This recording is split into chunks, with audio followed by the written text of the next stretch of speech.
a lot of the advice we get on social media and just in general, a lot of the advice we get is actually not the advice that an entrepreneur should take. Okay, here's what I mean. I take a very old-fashioned approach to the way I look at my business and my family. Okay, I take a very old-fashioned approach in the sense of I understand what the United States, and this all makes sense here, so stick with me here, okay? Everyone listen up for this, and let me change the view. I want to see your guys' faces when I talk about this. Great question, okay? Turn on your cameras, by the way, for this one. This one's a great question. We're talking about the difference between being present as opposed to living in the past and living in the future, okay? Let's really talk about this. When I look at my businesses and my family and what I'm going to accomplish, I understand one thing. I live in the United States of America. The United States of America is very different from the rest of the history of the world and the rest of the world right now because the United States of America does not have kings or queens. And let me get to this. I hope this will make sense, okay? Does not have kings or queens or monarchs. A lot of people do, especially over there in the UK. Those fuckers, they got that king and queen, whatever the fuck that is. I don't know. I don't bend the knee to nobody, right? RIP to the queen. Yeah, RIP. She was a good lady. Yeah, she was badass, right? But at the same time, I ain't bending the knee to no king or queen, okay? Because I believe that I'm the king. I'm the king of my kingdom.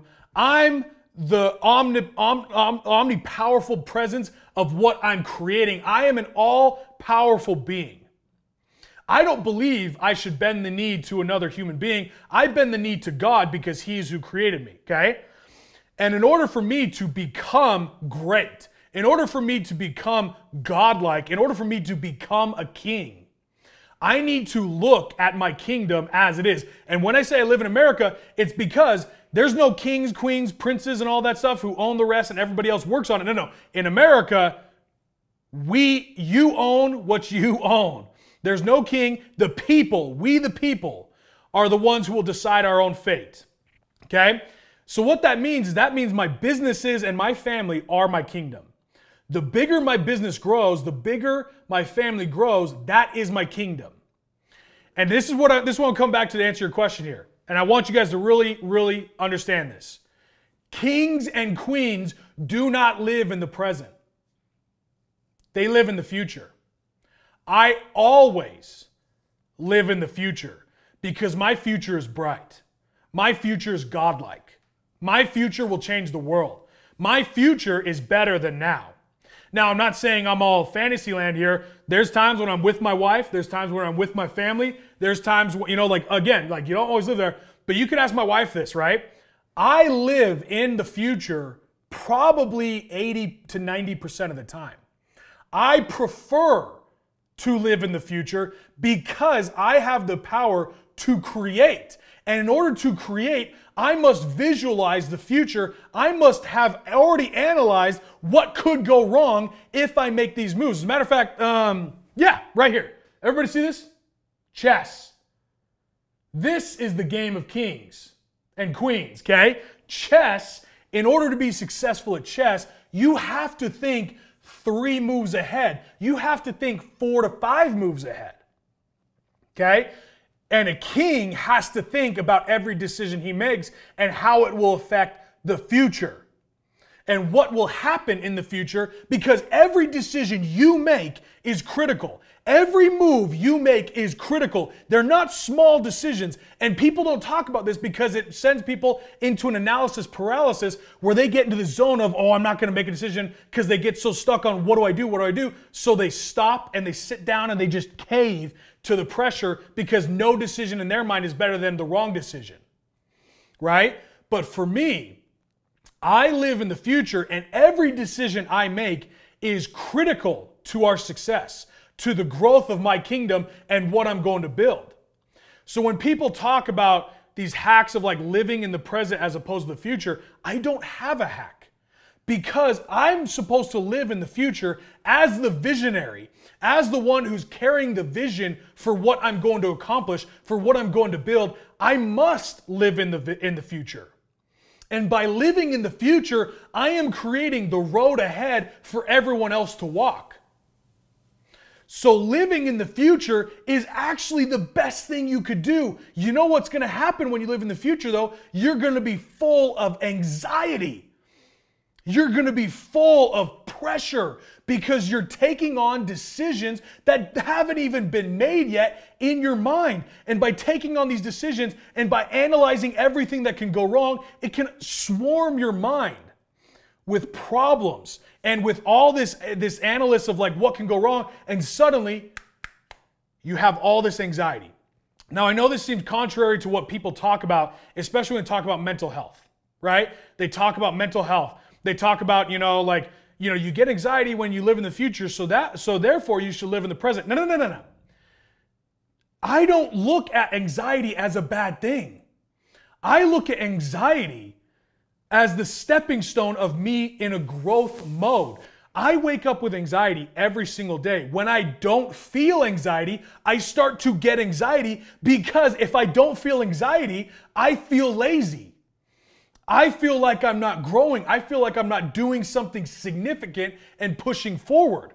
I get anxiety if I'm not doing something that is meaningful because, again, I've said this many times, there is no growth in the comfort zone.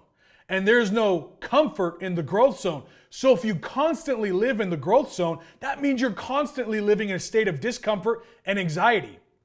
So I do not have a hack to tell you how to live in the present because I don't believe, again, as visionaries, as the people who are building a kingdom, the people who are building a business, and that business, like when I say kingdom, I mean your business pays the bills for everyone you employ.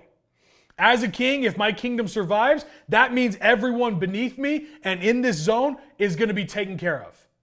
I have shouldered the responsibility as a man of other people's pain. That is the definition of manhood to me, is when you're a man, you shoulder responsibility above your own. You're supposed to suffer other people's pains, not just your own. And that is one of the things we talk about here, and especially in society, is like that's supposed to be some bad thing. That causes all this anxiety and stress. Stress is what makes us.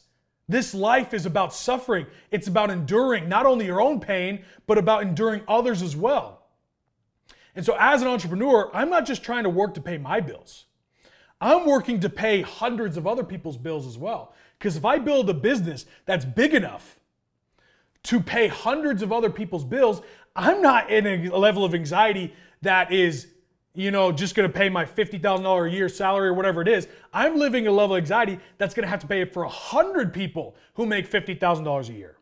And by definition of doing so, I have taken on 100 people's anxiety and pain and suffering. And that is what being strong is all about. That is what this community is all about. That is what I believe it means to be an alpha, to be someone who will step up and step into that fire. You should live in the future because it's your job to analyze the road ahead. It's your job to analyze your opponent's next moves and the things that can keep you from getting where you want to be. And if you're not going to do it, who else will? That's the thing. Who else is going to do that for you? No one else. And people like to say, oh, live in this trusting, idea of like live in the present and then trust the road ahead. No. Live in the future and build your road ahead. Because you're the creator of your life. You're the master of your fate. You're the captain of your soul. It's your responsibility and yours alone, and no one else will do it for you. And because of that, that should empower us to look at who the fuck we are and say, this is what I'm built for. I'm built for this. So when I start taking on anxiety and I start feeling the pain and suffering, you know what? It sucks. That's why I've got a wife who shares that pain with me. And I know it sucks for her because I see the tears in her eyes when we go through the pain. And yet at the end of the day, we remember our mission, we remember what we want to accomplish, and the people we will help if we don't quit, if we keep persevering and we keep pushing to the next level. So I don't live in the present. I live majority of my time in the future, which means I live with anxiety. And I know anxiety is what's going to get me there. So the more anxiety you feel, a lot of times that means you're on a good path to growth.